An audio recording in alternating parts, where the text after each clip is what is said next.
I'm going to kick off now. Those of you who don't know me, I'm Gary Mond. I'm the chairman of the National Jewish Assembly, and it's my great pleasure to welcome this evening the former Israeli ambassador to the UK, Mark Regev, and the politics and investigations editor of the Jewish Chronicle, David Rose, who's going to be interviewing him. Just going to briefly introduce our two speakers. Mark Regev is a former Israeli diplomat, a civil servant, who's currently the chair of the Abba Eban Institute for Diplomacy and Foreign Relations at Reichmann University. He was born in Australia and made Aliyah in 1982 and served as a combat soldier in the Nahal Brigade of the Israel Defense Forces. He joined Israel's Ministry of Foreign Affairs in 1990, serving as Deputy Chief of Mission at the Consulate General in Hong Kong and spokesman of the Israeli Embassy in Beijing. From 2016 to 2020, Mark was Ambassador of Israel to the United Kingdom, and between June 2020 and April 2021, he served as the Prime Minister's Senior Advisor for Foreign Affairs and International Communications. He will be interviewed by David Rose, who's the Politics Investigations Editor of the Jewish Chronicle. David has worked for several national and international media organizations and is the author of 6 non-fiction books and the novel Taking Morgan, which is set in Israel, Gaza, and the US. David's awards include the David Watt Memorial Prize and both the Feature Writer and Reporter of the Year prizes in the British National Press Awards. David, over to you. Thank you very much, Gary. Well, Mark, it's great that you can join us here. A great honour for us all. There's one question, of course, which is looming over everything just at the minute, which is the formation of the new Israeli government and the inclusion within it of individuals whose politics seem to be considerably further to the right than in any previous government. Tell me, first of all, how do you see that unfolding just in the Israeli context, and especially with the controversy over the role that Bezalel Smotrich is going to be taking in the West Bank, in Judea and Samaria, and the consequences that this may have in what has already become something of a tinderbox? So you're right, we had our elections. First of all, I'd like to thank you for inviting me and for being here with you all this evening. We had our elections, as you know, at the beginning of the month, at the beginning of November, and after, what was it, 4 consecutive elections without having a clear, decisive victor in parliament, we got one this time. And the Likud, with its natural allies, 64 seats, and hopefully Israel will be coming out of a period of political turbulence into a period of greater stability, which I think the country deserves. Now, of course, there have been voices expressed about the composition of this new coalition. Obviously, the people who didn't vote for the parties in this coalition, the incoming coalition, are not going to sing the praises of the incoming government. But I think we have to wait and see. To all the voices of doom, yes, who say, well, this is, you know, the most right-wing government ever, and what's going to happen, and predicting terrible things. Maybe it's good to be pessimistic because you can only be pleasantly surprised afterwards, but to be a touch more serious. I mean, when Begin came into power, people said, oh, what's this? This is terrible. Israel is turning into this terrible direction. And in the end, Begin made the first peace treaty between Israel and an Arab country. I remember when Ariel Sharon was elected in the middle of the Intifada, he was seen as a bull in a china shop. He was the man who was responsible for the Lebanon war, and people accused him of the Sabra and Shatila massacres. And here was this man, Prime Minister of Israel. In the end, he surprised many of his supporters in the world when he took that decision to pull out of Gaza and take down the settlements. So I think this government will be judged by its actions. And I urge people to do exactly that, to judge it by its actions. Well, of course, that's a very reasonable thing to say. And indeed, I interviewed the British Foreign Secretary, James Cleverly, earlier today, and he pretty much said the same thing. Nevertheless, would you accept that there are perhaps some qualitative differences between some of the individuals who are going to be part of this coalition and the examples you cite? I mean, for example, Begin and especially, of course, Sharon, you couldn't find leaders with a stronger security credentials, military backgrounds, especially, as say, Sharon. But one of the criticisms being leveled, for example, at Smotrich is, okay, he's going to have, it would seem, enormous power over the military and over Kogat, the civil authority in the occupied territories. And yet he hasn't really got much of a military background at all. I mean, he did serve, I believe, 11 months in the IDF. But one of the criticisms that being, most perhaps has hit hardest is that he doesn't really know what he's doing here.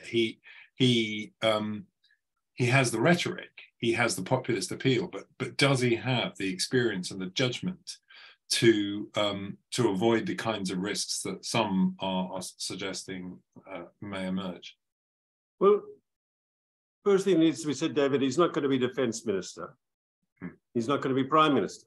He's going to be the minister of finance in this government. And he actually, he could be an interesting minister of finance because he was in a previous government, he was the minister of transportation.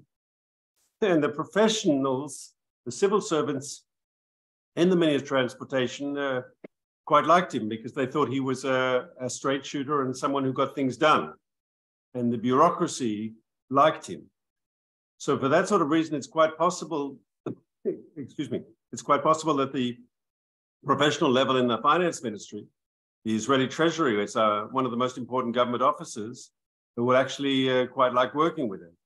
If there are reforms that need to be done, he'll be the ones that will do the political battles and make those reforms. And Israel does need economic reform. And I think Smotrich is on that issue quite close to Netanyahu. He wants to see the economy grow. He's a free marketeer. And I think that's something he'll do. The incoming defense minister, of course, Netanyahu hasn't chosen anyone yet, but the conventional wisdom is it'll be Yoav Gallant, who's a former general.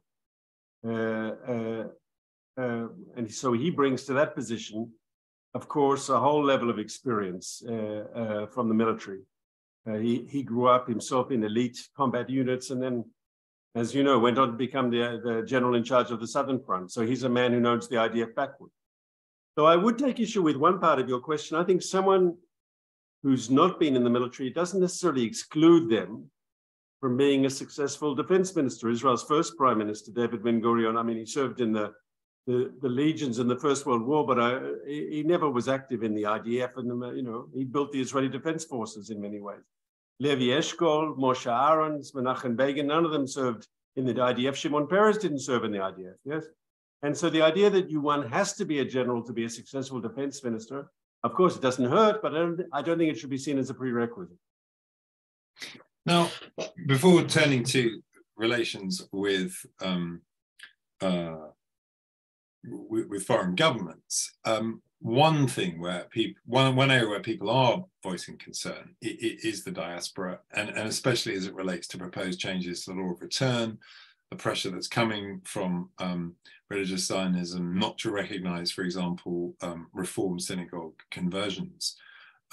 Do you think there is a danger here that elements of the new government may succeed in weakening the ties between at least parts of the diaspora and Israel? I can only hope not.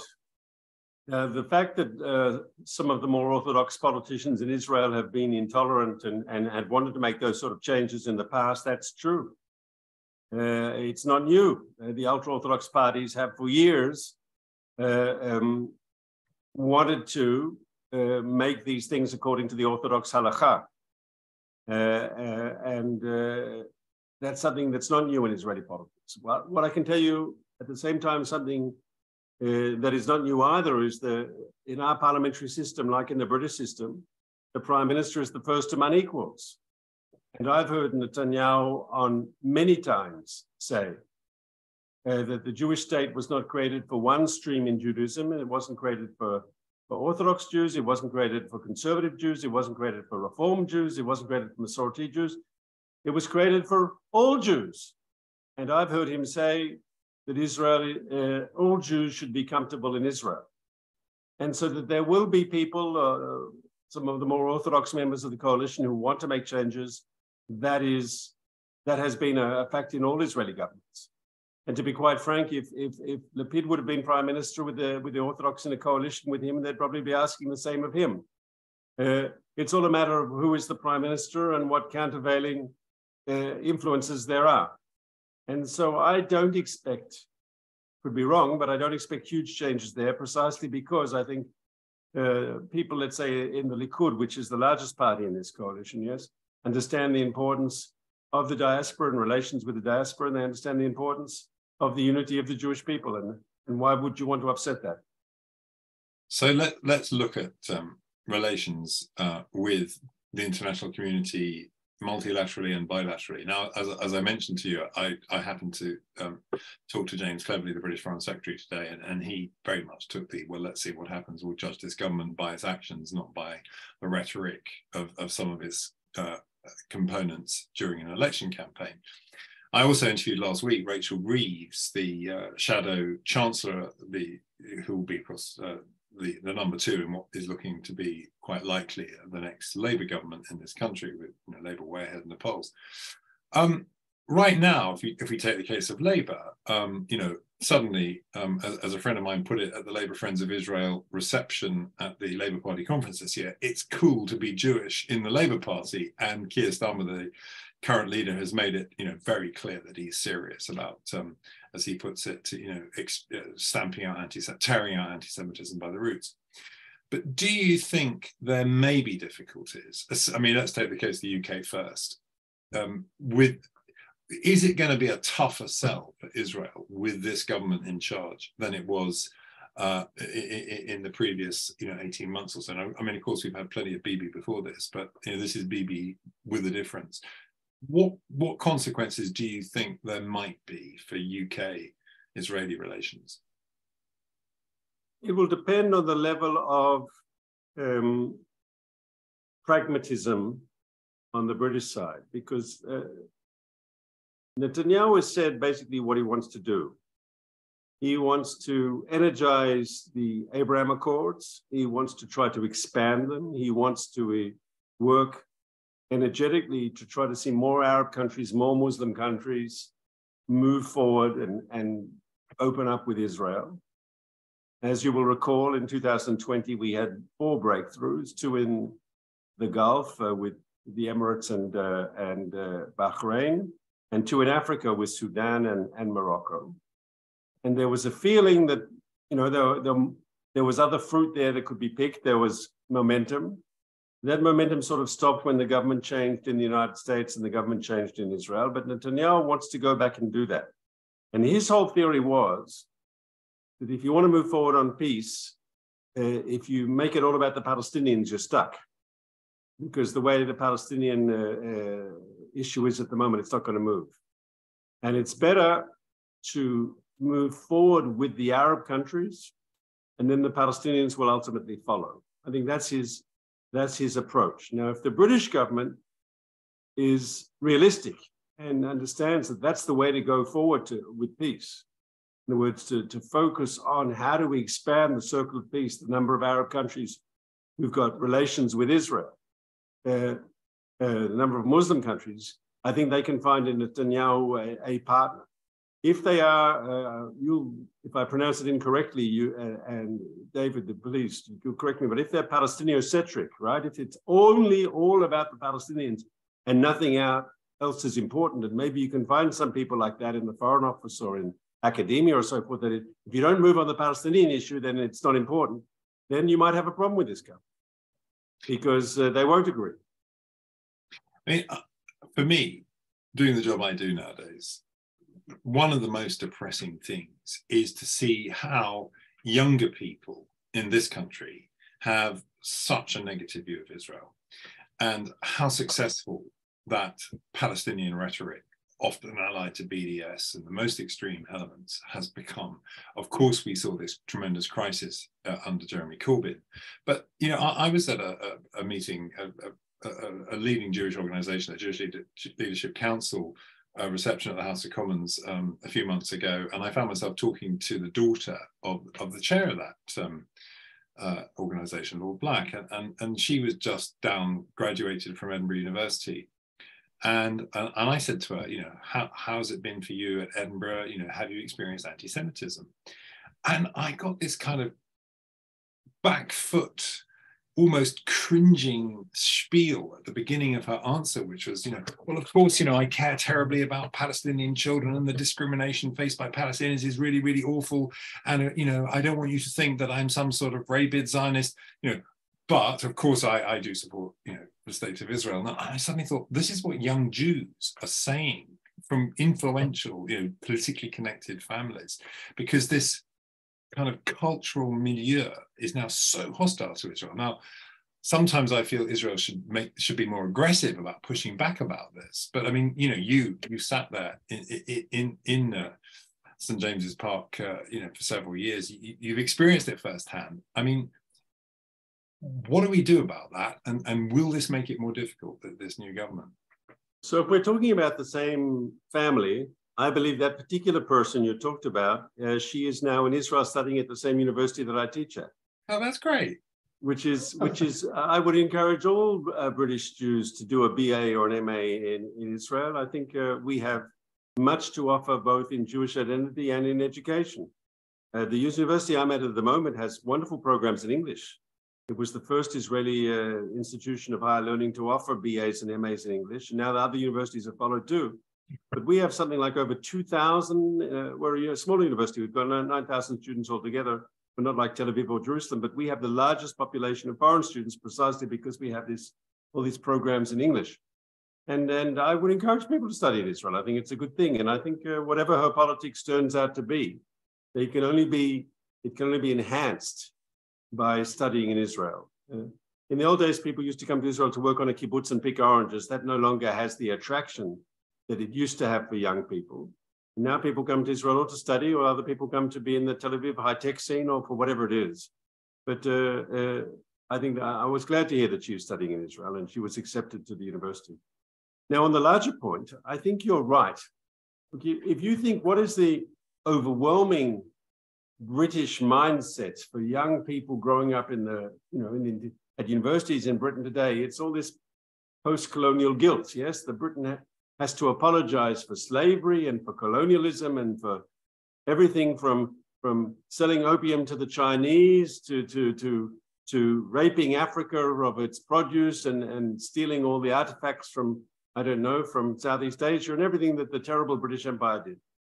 And what has happened is Israel's enemies have successfully made Israel colonialist, right? And they talk about the Balfour Declaration, and Zionism is colonialism. And therefore, if Zionism is colonialism, therefore it's automatically evil and wrong and has to be defeated. And if the Palestinians are anti-colonialist, it doesn't matter how many children they butcher in a terrorist attack, yes, they are on the right side of history because they are anti-colonialist, correct? Absolutely. And if that's the narrative that is common in the British, you know, politically correct circles, so we can't win. Because if we're colonialists, we're wrong. We're wrong on the wrong side of history, and we're evil, and we're white people oppressing people of color, and that you can't win. But of course, everyone knows, who knows their history, knows that that narrative is just simply mendacious. It's not correct. It's based on invented history. That Israel was actually born in an anti-colonial struggle. And the same people who, you know, forget that people like Mr. Begin and Mr. Shamir were running around the country wanted by the British because they were leading underground movements to demand the British leave. In fact, if anyone can claim to be a victim of British colonial policy, it's us, the Israelis. Let's be clear. They received the League of Mandate for Palestine by promising to move forward on Zionist aspirations on the Jewish national home. And in our hour of greatest need, when the fascists were on the march in Europe, Hitler had come to power, and increasingly as the 30s moved on towards the 40s, it became clear that it wasn't good for Jews in Europe. The British broke their promises to the Jewish people. The British closed the doors of mandatory Palestine. The Jews of Europe were stuck, and they couldn't leave. And when the Nazis came to power and they took over Europe, they were imprisoned, and then they could be exterminated and killed. One of the books on the bookshelf behind me is Menachem Begin's Revolt, which is the story of the Irgun and the anti-British struggle. And he writes in the preface that he holds the British indirectly responsible for the Holocaust. He says, of course, the Germans are responsible, but the Jews wanted to get out, and many could have got out had we been allowed to take them here. But the British closed the doors. The British didn't allow them. They turned refugees back. In my own family, my father's aunt, her father could get a visa because he was an old man. They allowed old people to come, but because she was a younger woman, they wouldn't let her in. And she was packed off to Auschwitz during the war and was murdered there. And so Israel was born in an anti-British struggle. And to depict us as a creation of colonialism is to subvert and destroy historical fact. But how does one challenge this prevailing narrative? I mean, what you say is of course right, but and there's a big literature that supports what you say. And yet, when a narrative has become so deeply embedded, so universal, I mean, my fear is this: okay, there are people who are somewhat older who, are if they're politically active, they see that this prevailing narrative of colonialism and all the rest of it is nonsense, and they also see the tremendous value of a close relationship with Israel, be it through trade and technology or security or many other things. But as those young people who are at those universities now get into those positions of power in 20 years, I mean, they could basically say, well, let's have BDS. I mean, how is it too late to challenge this narrative in the UK and indeed in America, where it's pretty prevalent too? You're right. It's a hegemonic narrative, and if you're at university, that's what you're going to hear. Correct? Yeah. The only thing that we can do is speak up and say the truth. And I always say, if you talk about you mentioned BDS and the movement to boycott Israel, right? They're losing. In the real world, they're losing. They might win this trade union or this local council or this university campus can get a resolution passed. But in the real world, they're losing badly. They call for a cultural boycott of Israel, and just open Netflix and how much Israeli content do you see, right? And Israeli films are successful internationally and Israeli artists are successful internationally. The cultural boycott of Israel, no one's boycotting Israel culturally. Israel is a cultural exporter. And they called for an economic boycott of Israel. And I remember every year until COVID, the trade figures between the UK and Israel kept going up. And foreign investment in Israel kept going up. And everyone wants to buy shekels and invest in Israel because of what we're doing. The economic boycott of Israel is a failure. And they called for a diplomatic political boycott of Israel. And guess what? The Arabs themselves, the Arab countries themselves are making relations with Israel. Yes. And so from any objective criteria, they're a failure, these people who go for a boycott of it. They're not succeeding, not on the cultural front, not on the economic front, and not on the political diplomatic front. As I said, they can have successes in the little leagues, right? In the periphery, trade union here, a local council there, but in the real world, they are a failure from their own perspective. Having said that, we still have to fight them because they're wrong and they're anti-Semitic. And we have to fight them for that reason. But I don't think we have to be totally pessimistic about the situation of Israel in the world, or the situation of the Jews in the world. In many ways, Israel is stronger than it's ever been before, more prosperous than ever it's been before. There's many things going for this country. When I was the ambassador in the UK, I think it was in 2017, Israel passed the UK in GDP per capita. That's very, very interesting, right? Israel passed the UK in GDP per capita. Out of the 7 members of the G7 group, we've passed 5 of them in GDP. Right? This is a country until recently without any natural resources. We're not Kuwait or Qatar that we can dig a hole in the ground and we automatically get rich. Yes, this is because of technology and innovation and all sorts of good things that are going on in Israel. So I'm optimistic about the future. And I think the detractors, it's like people who hated Jews in the past, right? We have to take them seriously. But we don't have to be pessimistic. Today we are strong and we can defend ourselves, and Israel's an amazing success story. Now, of course, that's all true. And personally, I find myself, energized the moment I walk down that ramp at Ben Gurion Airport, because, you just know that you're in a very exciting place in all kinds of ways. But there is, of course, one country which does not share in the progress that has been made in the Sunni Arab world with the Abraham Accords, and it will be fantastic if they can be expanded. And that, of course, is Iran, and that remains absolutely wedded to Israel's destruction. Indeed, if anything, even more wedded. I mean, the current ideology of the regime is that the way to hasten the return of the Mahdi, the mystical 12th Imam, is to kill all Jews and destroy the state of Israel. And unfortunately, they do have technology that could allow them to accomplish this in the shape of ballistic missiles and an ever closer realization of their own nuclear weapons. How do you see currently that file unfolding, the Iran nuclear and military aggression file? I mean, it looks for now like the JCPOA, the rather discredited Obama era agreement, is dead. With little sign of resuscitation, but nevertheless, Iran gets ever closer to so-called breakout. What are your feelings on internationally and diplomatically about how that is likely to develop? Well, I think there's a good chance you're right that the JCPOA is dead.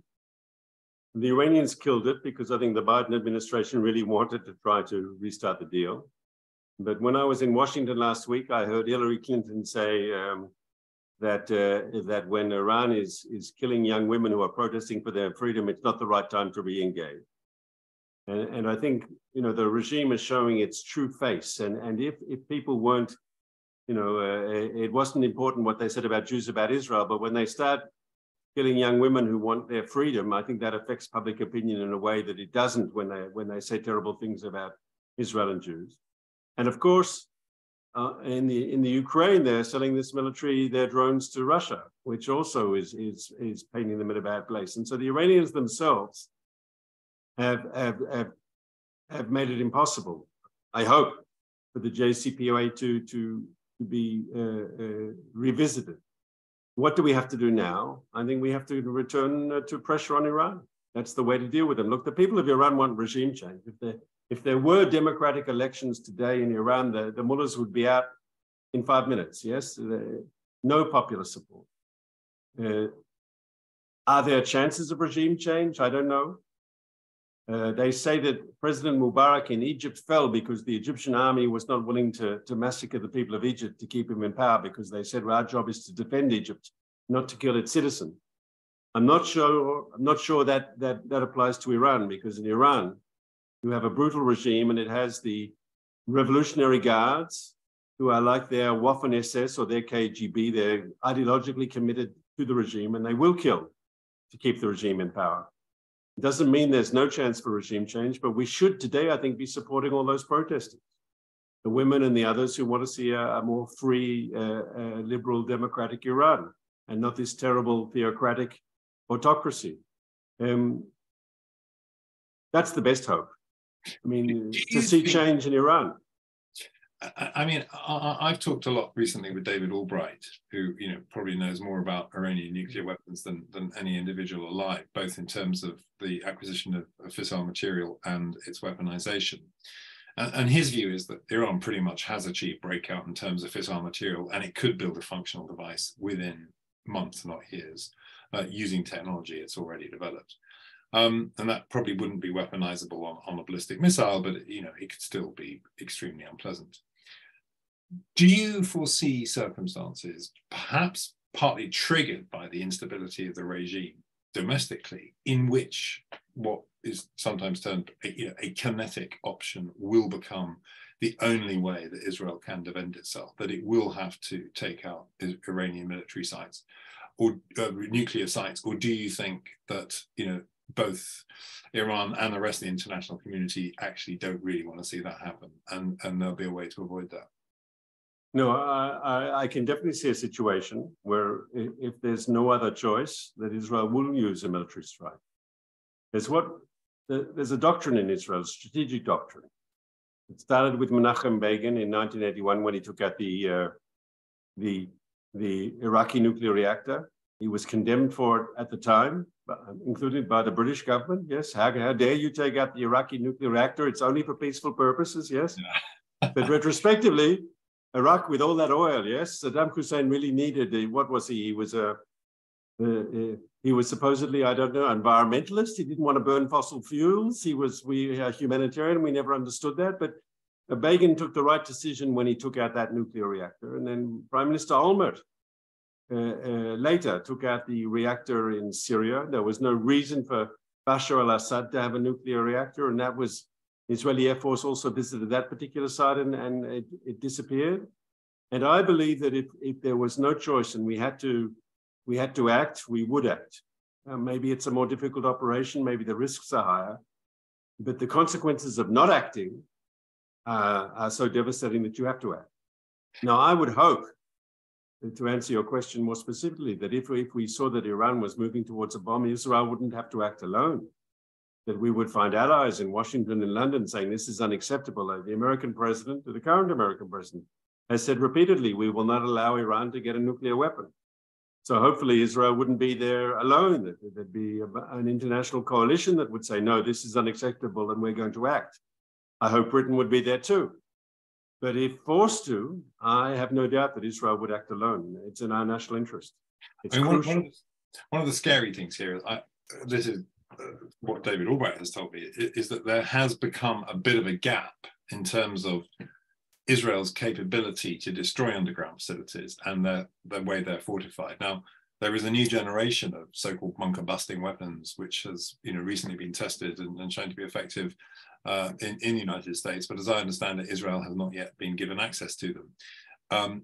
Do you think that, if it did come to that, there would be much difficulty in persuading the Biden administration to allow Israel to use or to get that kind of weapon? I mean, is that a thing that you've had discussed? I know that there have been discussions at the National Security Council in Washington on this, and it's under discussion. But for now, this new generation of weapons is not in Israeli hands. So I've been out of government for almost 2 years now, so I can't tell you about confidential things that I'm not aware of. I do know this, there was just last week, there was a joint exercise between the Israeli Air Force and the American Air Force. Obviously, everyone knows a superpower like the United States has military capabilities that Israel doesn't have. At the same time, Israel isn't impotent. Israel has capabilities. And you've got to remember the following. In a military strike, you don't need to destroy everything. You just need to pinpoint the place which is crucial for that particular moment where they want to move forward. And so once again, it's not something that I want to see Israel acting alone. I'd like to see an international coalition. But if we saw that others were not willing to act, I'm sure we would act alone. We wouldn't have a choice. I'm going to make this the last question for now, because I know there'll be lots of people who want to ask you things. But I just wanted to refer to one aspect of the long search for a final status solution with the Palestinians. I spent some time in the summer working on a big investigation for the Jewish Chronicle, eventually published it over about 11 pages over 3 weeks, looking at corruption and human rights abuse by the Palestinian Authority. And it's very clear that this is a regime which has completely lost the trust of its own people. Its satisfaction ratings aren't much greater than the mullahs in Iran. We saw last year the murder of Nizar Banat, the leading campaigner for accountability and democracy in the West Bank, by what amounted to a death squad composed of Palestinian security forces, which regrettably had been trained and financed in part by the United Kingdom.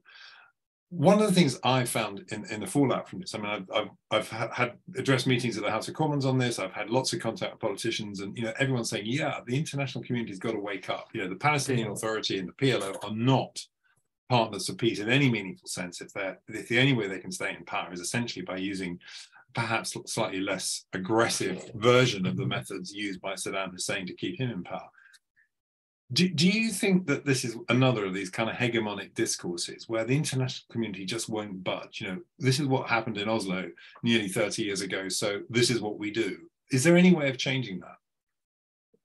I think it is changing a bit, but once again, people who are if the Palestinian cause is religion, and so don't let facts get in the way, yes? But you're 100% correct. I remember in London, all these people who claim to speak for Palestinian rights, they're not interested in what you just said, right? I mean, the overwhelming majority of Palestinians don't live under Israeli control. They live under the control in Gaza of the Hamas regime or in the West Bank under Fatah's regime. I think over 80% of West Bank Palestinians live under the direct rule of the Palestinian Authority. And there you don't have judicial review like you have in Israel. There you don't have an independent media like you have in Israel. There you don't have an independent parliament like you have in Israel. These are autocracy. And the sad thing is, I told you I was just in Washington. I said there during a forum that some of us are old enough to remember the final years of the Soviet Union and the Brezhnev period of stagnation where nothing happened, right? So I think that's what Abbas is today. He's an aged autocrat, and unfortunately, he's brought upon the Palestinian people this period of stagnation where nothing's going to happen. And the sad fact is, you had a democratic election in Gaza, they'd throw Hamas out and elect Fatah. But if you had a democratic election in the West Bank, they'd probably vote Fatah out and elect Hamas. They're disenchantment with both, and rightly so. And it's not a time, unfortunately, that I think we could have much progress on the Palestinian track because of the politics. And that's why I said at the beginning, it doesn't mean that we have to be pessimistic. No, let's pursue peace where it's possible to move forward. And that is with the larger Arab and Muslim world. And ultimately, the Arab countries are the Palestinians' club. That's their focus group. And as more and more Arab countries wake up and want good relations with Israel for reasons that are in their own interests, it's got nothing to do, they haven't suddenly read Theodore Herzl and become Zionists. They're doing it because they understand it's in their interest to have better relations with Israel, whether it's in dealing with Iran or whether it's technology or whether it's economic development or for whatever reason it is. They want to have good relations with Israel.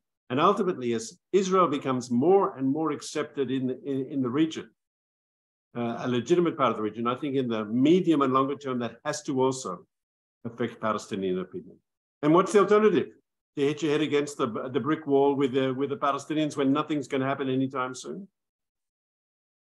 Yeah, well, absolutely.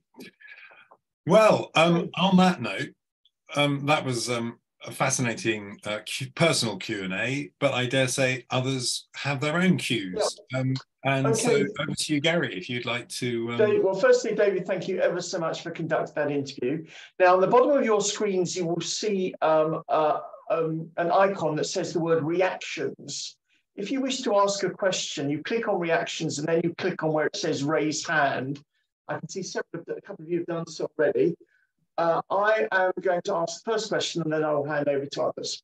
My question is that when earlier this year, President Herzog criticised the Board of Deputies for condemning Smotrich on his visit to the UK, one of the other things he said was that he would like to see a debate between those who support Smotrich's views, if not Smotrich himself, and those perhaps on the political left who take a different view, and that will be much more conducive and educational than simply manning the picket lines, as it were. What's your view on this? I'm with the president. Okay, I think that's a very simple, straightforward answer.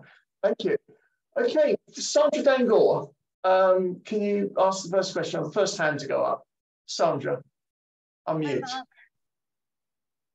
you hear me? How are you, Sandra? Good to see you. Good to see you too. We miss you here, by the way. Two very quick questions. Number one, what can be done here in the universities, which are rampantly anti-Semitic, anti-Israel, and anti just about everything else? What can the young kids do? I mean, I can just speak about my nieces who've just got their heads down and they don't want to get involved in any discussions whatsoever. And the second question is, I keep on hearing time and time again how bad Israel's PR is in this country, out of Israel, in the diaspora. So I'll try to answer your questions as best as I can. I'm not sure I've got all the answers, Sandra, and I apologize. But I think there's a myth about Jew hatred, a myth about anti-Semitism, that people who hate Jews are like skinheads who never finished high school, or the uneducated, the unwashed, and the uncultured. And it's just not true. We know from European experience that the universities in the 1930s were hotbeds for Nazism and for anti-Semitism. And the idea that you're an educated intellectual and you go to plays and you drink espressos means you can't be anti-Semitic. Yes, you don't have to be a skinhead with tattoos. Yes, anti-Semitism, unfortunately, as a virus, has managed to mutate and be relevant to different people of different generations. You can be a right-wing anti-Semite, you can be a left-wing anti-Semite, you can be a religious anti-Semite, and you can be a secular anti-Semite. You can be, anti-Semitism has the ability to, unfortunately, infect wide parts of the population and to be relevant. Increasingly, I mean, after the Holocaust, people thought, oh, humanity's finally learned its lesson, anti-Semitism has been discredited. Well, we've seen that that's not true, and the figures are not good. Not just in Britain, across the world, anti-Semitism is unfortunately on the rise. So your nieces at universities, right, they're keeping their heads down because they see that it's not comfortable to be a Jew and to be so forth. So I'd urge them to be proud of their heritage. I'd urge them to be proud Jews. And if they don't like studying at university in Britain because they feel uncomfortable, come and study at university in Israel, right? That's what I would say. That's what I would say. Brilliant. Thank you, Mark. Tom Griffiths. Yeah. Hello, Mark. I was speaking to people in Manchester. Tom, you've frozen. Yeah. At a very vocal protest and demonstration outside, and speaking at a very vocal protest and demonstration in Manchester outside an Islamic centre and mosque, and it was by Iranian students and others who were protesting very strongly against the government and against this mosque being supportive of the Iranian government. And I wondered if you think there's any mileage in seeking allies with this protest movement, seeking a free and liberal Iran, as you've spoken of, always, and we're just playing into the hands of the Iranian government to say it's all about an American plot or a Kurdish plot or a Jewish plot. So how do you see the relationship between Jewish people and the government in terms of this protest movement? So I would ask the protest movement if they want your help, and if they do, I'd say give it. But ask them, because it's their protest. But with your permission, Tom, I'd like to say something that needs to be said. The Iranian regime over the last, 2 months already, has been butchering the people of Iran, right? Countless, hundreds of people have been killed. Mm-hmm. Now, and where is British public opinion, right? Where is British public opinion? Yeah. I've seen outside the Israeli embassy in London, I've seen thousands of people come to demonstrate, against the terrible crimes of the terrible Israeli state, yes? With all our faults, we're a democracy, yes? And yet against this regime, who you said yourself, a few Iranian exiles, a few Iranian locals, and no one else is interested.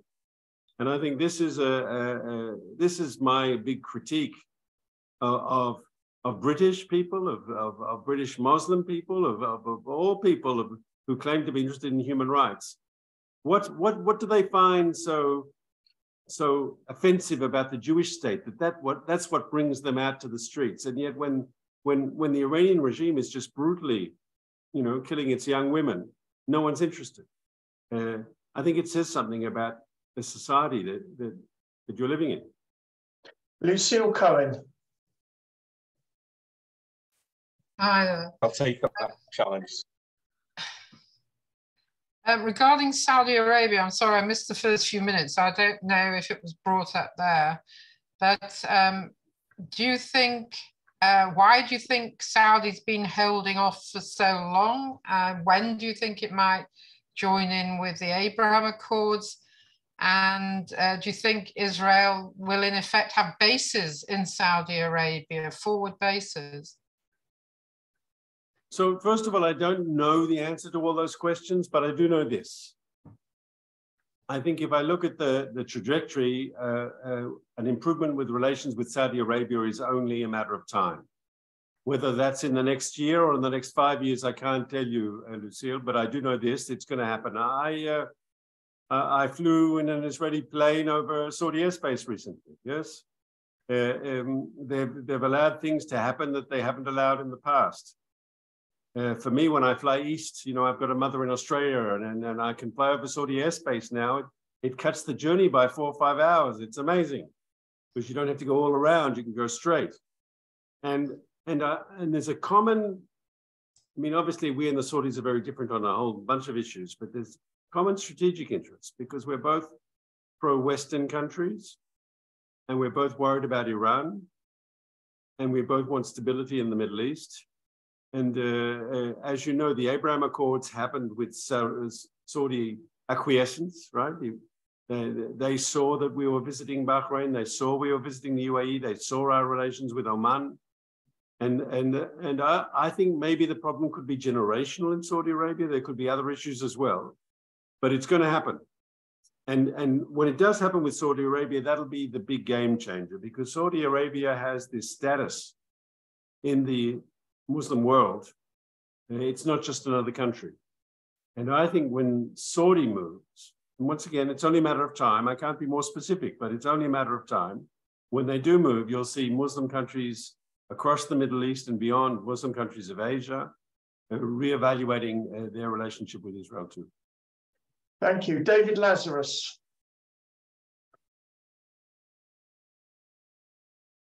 David, you're on mute.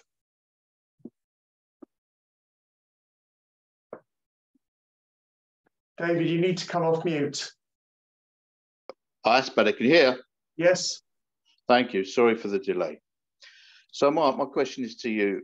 There's a lot of us here who are really, really pro-Israel and stand up against and have to fight. But the material we get coming out of Israel, for example, there was, I think, 2,000 kids that were put into hospital that Israel looked after. Israel look after so many good stories that Israel do, but we have to kind of search for this material ourselves. Can't you give us some information so that when we stand up, we've got a story to tell? I mean, I'm a salesman and my job is to sell things based on facts. Give us some good news that we can unite. The information we got coming from Israel is very limited. So first of all, David, I'm sure Israel could do a better job. Okay, I have no doubt that Israel could do a better job of getting its message out, and I take responsibility for that. But David, I'd say to you that no one understands British public opinion better than people who live in Britain. And as someone who wants to fight for Israel in Britain, and I know that you do, there's no one better than someone on the ground to know what the issues are. And so if you read the Israeli newspapers, if you follow matters closely, I'm sure you can pick the issues that you know that will resonate there back in Britain.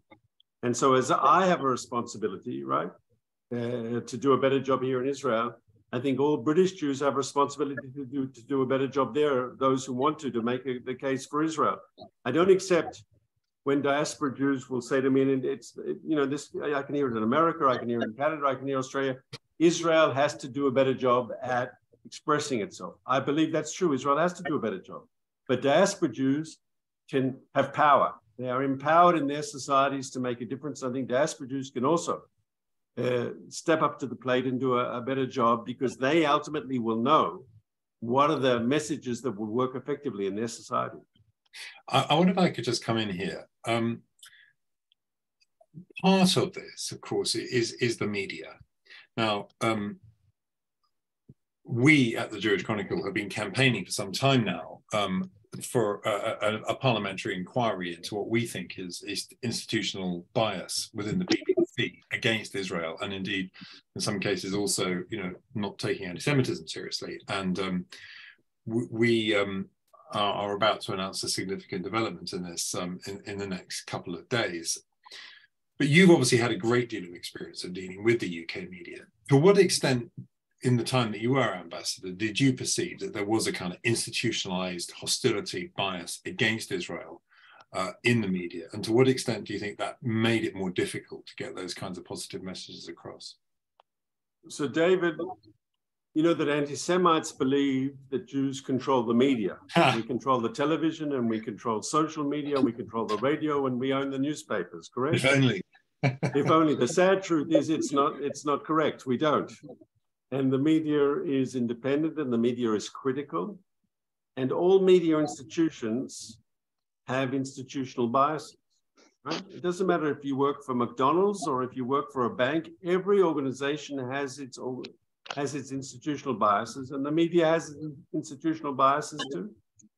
And from my point of view, when I was the spokesman for the government, so I could pray and hope that the media would be different, but I had to deal with the media as it is. My biggest criticism of the media when it came to the Israeli-Palestinian issue was the following. And you as a journalist, I hope you agree, David, that Israel is always out there in all our glorious imperfection, right? Let's say the Israeli government decides something. So you can walk down the street and you'll find 7 Israelis within a minute who disagree with it and are happy to interview why the Israeli government made a mistake. Yes, because Israel is an open, transparent, democratic society where everyone's willing to give you their opinion. Right? So if you walk down the street in Israel and you ask 10 people what they think about the prime minister, you'll get 10 different answers, maybe more, correct? And yet you go to the Palestinian side and you live in a society where there is not this open debate, where there's not a sense of self-criticism, where you'll get the same answer. It's all Israel's fault. It's all Israel's fault. Even people, as you spoke about before, people who are critical won't say it to a foreign journalist, right? And therefore you get this picture from the Palestinian side, which is like dry cleaned and self-censored, and you always get, they're on the party line. I once told a journalist that, what's this you've done? He's gone to Gaza, in a place where the IDF is attacked, and everyone says there was no Hamas there. It was only civilians. The IDF just blew up this house for no good reason. Of course, because the journalist comes into Gaza, he does his story, he's back in Tel Aviv having a beer in the evening. Who do the people there have to live with? They have to live with Hamas. And if the party line is there's no Hamas in this particular incident, right, they're not going to say there's Hamas. So these are the sort of issues we've had to deal with. And unfortunately, that's the way the media is today. I don't believe in giving up, right? I think we should be making our case and we should be making our best arguments. And if the media makes a mistake, we should politely point it out to them. And it's incumbent upon us to make the media to keep its own, to keep their feet to the fire, so to speak. Thank you. Clive Rosen. Good evening, Mark. Nice to see you again. Many years ago, on a mission, in a meeting with Menachem Begin, he was talking to us about the art of negotiating, and he was saying that, let's talk in terms of, shall we say, Israel and the Palestinian Arabs. Israel is more moderate, the Palestinians are more extreme. Therefore, the end point, we're going to be pulled more towards their side. If, however, you tolerate, whether you approve of them or not, extremists on your side, you're going to pull the end point back more favorably towards your side. Would you agree with that philosophy? I'm not sure. I would say the following. I wrote a piece and I urge you all to read it. I write it now every week, a column for the Friday Jerusalem Post, and people read it over the weekend in Israel because, as you know, there are no newspapers in Israel on Saturdays. And I wrote a piece about when people talk about Palestinian suffering, right? How much of that is self-inflicted? How many of that is because of the extremism of their own leadership? I wrote about it this week because it was the 75th anniversary of the famous UN partition vote from 1947, 29th of November, 1947. The UN comes out in favor of 2 states, right? The UN says Jewish state for the Jews and an Arab state for the Arab Palestinians. And now next year in May, we're celebrating 75 years to an independent Israel. And of course, the Palestinians are going to be mourning what they call, yes, the Nakba, their tragedy. And of course, they'll say it's all Israel's fault. But sorry, we actually said yes to the UN partition proposal. Who said no? It was the Palestinian Arab leadership. So Clive, if Palestinians are complaining, right, that they don't have a state and Israel's celebrating something, who should they complain to? They should be complaining to their own historic leaders and to their current leaders who are repeating the mistakes that their previous leaders made, because the Palestinian side, extremism has not helped them. Extremism has hurt them. Extremism has led them to there not being a solution. And as long as they keep being extreme, there's not going to be a solution. And here I would just add one word, because we spoke about it before. The BDS people, right? The BDS people claim to be friends of the Palestinians, right? That's what they claim. But as I said a moment ago, first of all, they're not really interested in human rights because they never talk about what Hamas does to the Palestinians or what goes on in the West Bank, right? Terrible thing. But even more than that, the BDS people tell the Palestinians, repeat the mistakes of 1947. You don't have to compromise. You don't have to compromise. You will win. Yes, you will defeat the terrible Israelis. Well, guess what? Clive, we're strong. They're not going to win. You look at any objective trajectory, Clive, they're not going to win. We're stronger every year. We're stronger demographically. We're stronger economically. We're stronger politically. And so these BDS people are telling the Palestinians a bunch of lies. They're giving them bad advice. They're hurting the Palestinian people. Okay, we've got time for just a couple more questions. Carl Cohen. You're on mute, Carl. All right, yes. Okay. Erev Tov and Shalom Rab from London, dear Ambassador. Just a quick, as usual, I'm not asking questions. I'm just making a plea. It's a given that the media is hostile, vile, anti-Israel. The BBC is the leading villain.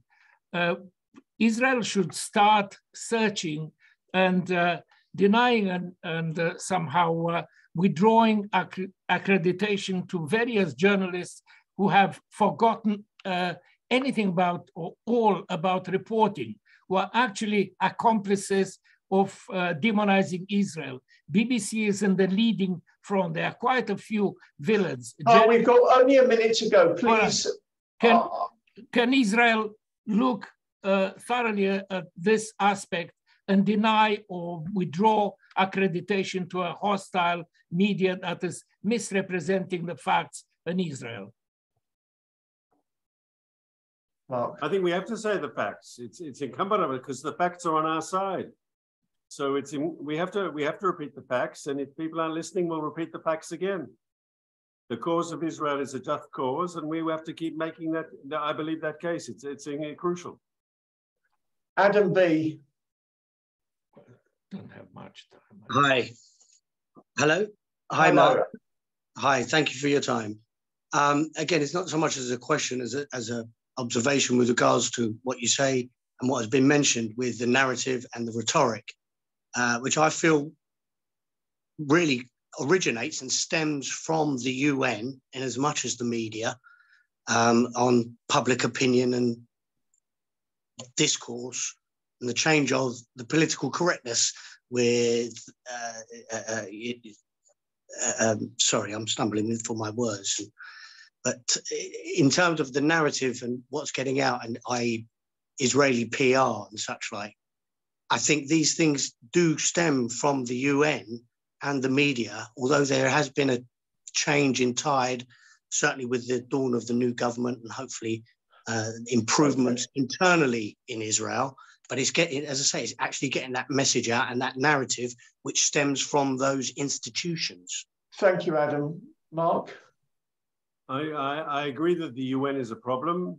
And unfortunately, in too many countries, the UN has this sort of aura of moral rightness about it.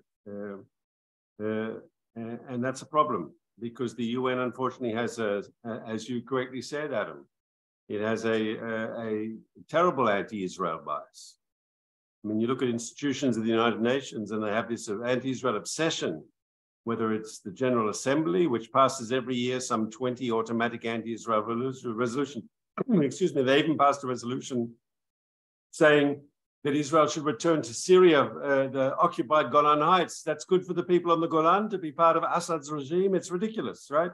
And then you have the Human Rights Council, which has passed more resolutions condemning Israel, a democracy which upholds human rights, and then all the, the North Korea, then Iran, then all these terrible dictatorships all put together. So the UN is a problem, and unfortunately, it's become a platform where anti-Israel propaganda is just put out there. Final question, Lawrence Julius.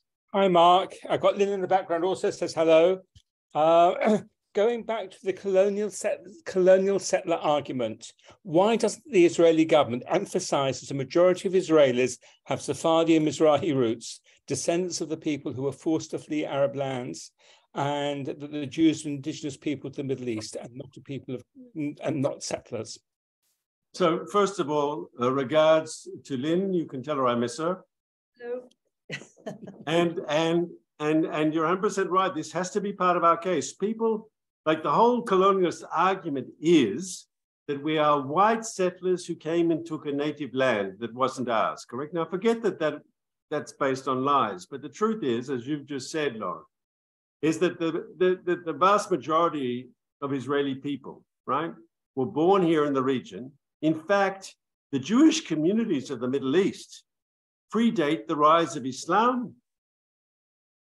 And so if anyone's indigenous to the neighborhood, it's the Jews. And the idea that we are a foreign implantation, right, is simply incorrect. And I think it's very important to say this and say it again. What is the Hamas position? What is the position of much of the hostile Arab world? Is the Jews should be in Palestine, their word, yes, should be in Palestine, just as the Jews were in Iraq and the Jews were in Syria. We should be a minority, a second-class minority without rights. And why did they find Zionism so offensive? Because we said, no, we want to be equal. We want to have our own self-determination. And this went against something that was very strong in the Muslim tradition, which the Jews were at an official second-class status. And I think the story of Israel's Sephardi Jews, who are the majority of the population numerically, I think it's an important story to tell, because in telling that story, you're exposing the misinformation of the other side. I firmly believe that. Thank you. In a few seconds, I'm going to ask our Vice Chairman, Steve Winston, to propose a motion of thanks. All I have to say is to remind you that we have our Hanukkah party at the House of Lords, courtesy of Baroness Ruth Beach, on Tuesday, the 20th of December at 3:30 in the afternoon. We've got, I think, between 90 and 100 people are coming. We've got about another 20 to 25 tickets that could be sold, because the room takes up to about 130. So if you haven't booked for the Hanukkah party, please do. Steve. Oh, hi, thanks, Gary. Mark and David, on behalf of the NJA and everyone here this evening, I'd just like to express our very sincere thanks to you both for working with us this evening and bringing our audience such an insightful and fantastic event. Mark, you know, during your ambassadorship here in the UK, you became a very cherished diplomat within the community. And I have to say that having you back here with us tonight feels like you've never left. And David, thank you for conducting the conversation as you did. You did a sterling job, and I hope that we can do more in the future. So to both of you, thank you on behalf of the NJA sincerely for a wonderful event. And both of you be safe, be well, and we look forward to future collaborations. Thank you very much. Thank you all very, very much for coming. Welcome and thank you. I hope you've all enjoyed the evening. Thank you to Mark and thank you to David. Good evening. Bye, everyone. Thank you. Bye.